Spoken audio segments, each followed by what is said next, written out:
अस्सलाम वालेकुम जी, क्या हाल है? सबके ठीक है जी। आज हमारे पास ये मित्सुबिशी एतराज गाड़ी आई है। इसके मिसफायर है इंजन में। इसमें बहुत ज़्यादा ना मिसफायर है, इंजन में वाइब्रेशन थी बहुत। तो फर्स्ट हमने इसमें प्लग खोल के चेक करने हैं। प्लग खोल रहे हैं हम, ये हमारा मैकेनिक है। ये प्लग खोला है हमने।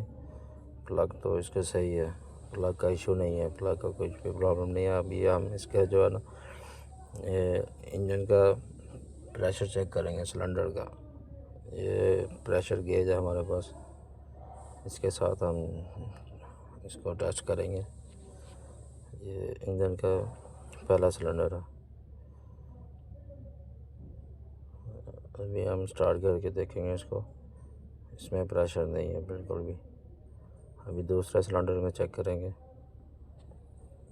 दूसरा सिलेंडर का प्रेशर सही है, 100% नहीं है लेकिन फिर भी है।